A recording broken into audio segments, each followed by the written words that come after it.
11월 2일 살아계신 하나님의 말씀 시편 51편 16절부터 19절 말씀으로 기뻐하심을 입으면 무엇이든 구하라는 제의 말씀드립니다.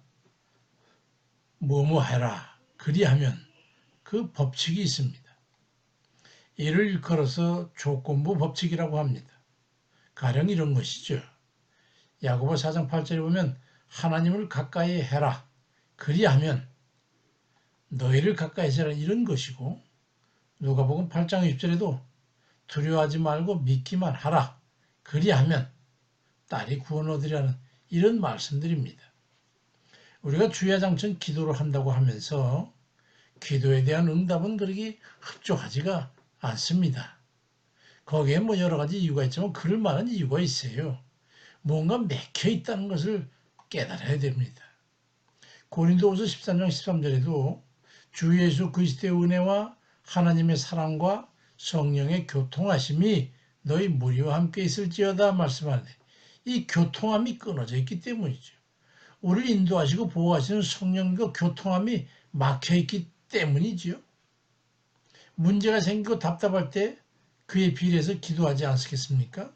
근데도 불구하고 왜 성령의 도우심을 입지 못한다면 얼마나 답답하겠습니까? 이때 성령과 교통하심을 얻고자 하면 도대체 어떻게 무엇을 해야 될까요?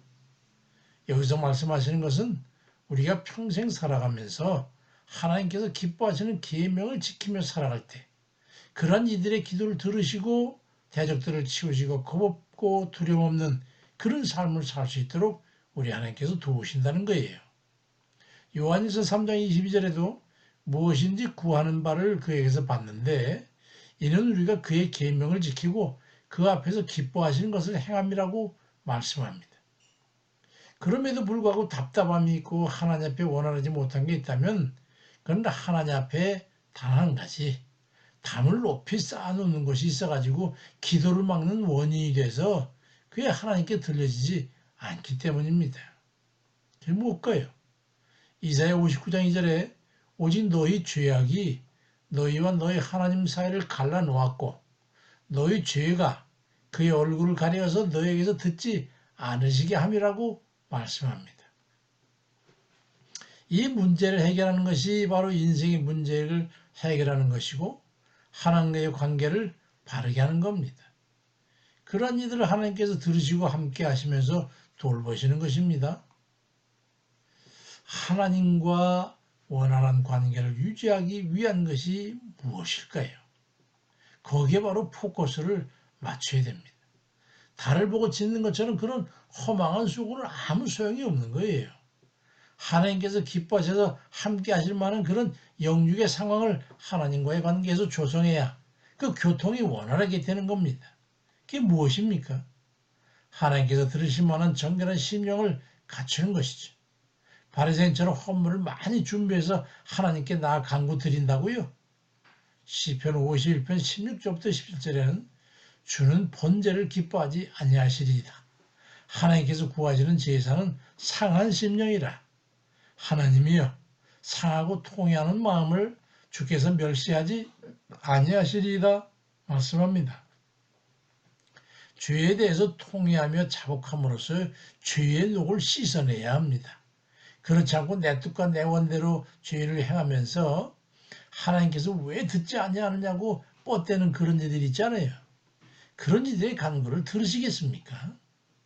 예레미야 2장 19절에도 네 악이 너를 징계하겠고 네 반역이 너를 책망할 것이라.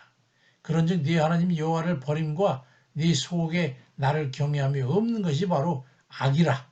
고통인 줄 알아라. 주 만군의 여호와의 말씀이니라 말씀합니다. 자신의 심령의 상태가 어떠한지를 돌아보고 하나님 앞에 통해 자복하고 성결케 하는 그런 자성이 필요한 겁니다. 환난을 당해서 정신을 차리고 돌이키는 것은 이미 때가 늦은 거예요. 예레미야 2장 27절에도 그들이 환난을 당할 때에는 이르기를 일어나 우리를 구원하소서 하리라고 말씀합니다. 환난 당했어요 그러면 너무 늦잖아요.